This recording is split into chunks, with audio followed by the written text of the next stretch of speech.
But we do know this: Americans are alive today because the passengers and crew of Flight 93 chose to act, and our nation will be forever grateful. The 40 souls who perished on the plane left a great deal behind. They left spouses and children and grandchildren who miss them dearly. They left successful businesses and promising careers and a lifetime of dreams they will never have the chance to fulfill. They left something else, a legacy of bravery and selflessness that will always inspire America. For generations, people will study the story of Flight 93. They will learn that individual choices make a difference, that love and sacrifice can triumph over evil and hate, and that what happened above this Pennsylvania field ranks among the most courageous acts in American history. The memorial we dedicate today will ensure that our nation always remembers those lost here on 9/11. But we have a duty beyond memory. We have a duty beyond honoring. We have a duty to live our lives in a way that upholds the ideals for which the men and women gave their lives, to build a living memorial to their courage and sacrifice. We have a duty to find common purpose as a nation. In the days after 9/11, the response came like a single hand over a single heart.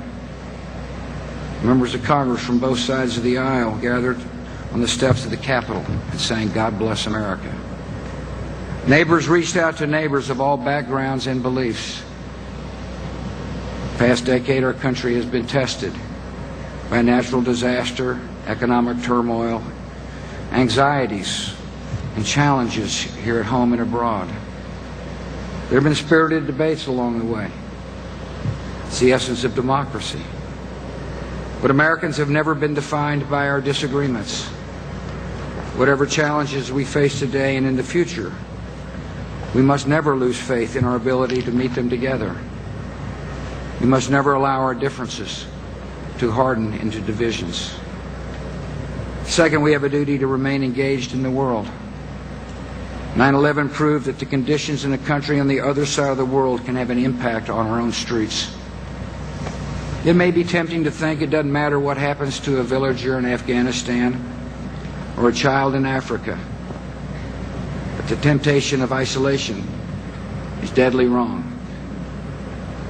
A world of oppression and anger and resentment will be a source of never-ending violence and threats. A world of dignity and liberty and hope will be safer and better for all. The surest way to move toward that vision is for the United States of America to lead the cause of freedom. Finally, we each have a duty to serve a cause larger than ourselves.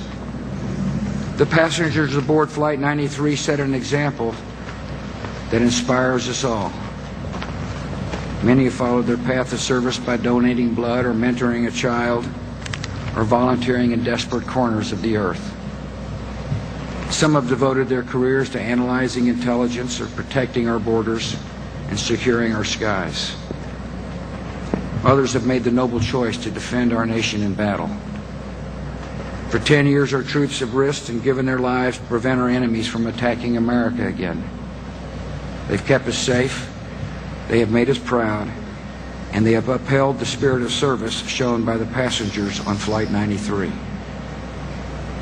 Many years ago, in 1863, another president came to dedicate a memorial site in this state. He told his audience that in a larger sense, we cannot dedicate, we cannot consecrate, we cannot hallow this ground. For the brave souls who struggled there had consecrated it far above our poor power to add or detract. He added that the world will little note nor long remember what we say here, but it can never forget what they did here. So it is with Flight 93. For as long as this memorial stands, we will remember what the men and women aboard the plane did here. We will pay tribute to the courage they showed, the sacrifice they made, and the lives they spared. The United States will never forget. May God bless you all.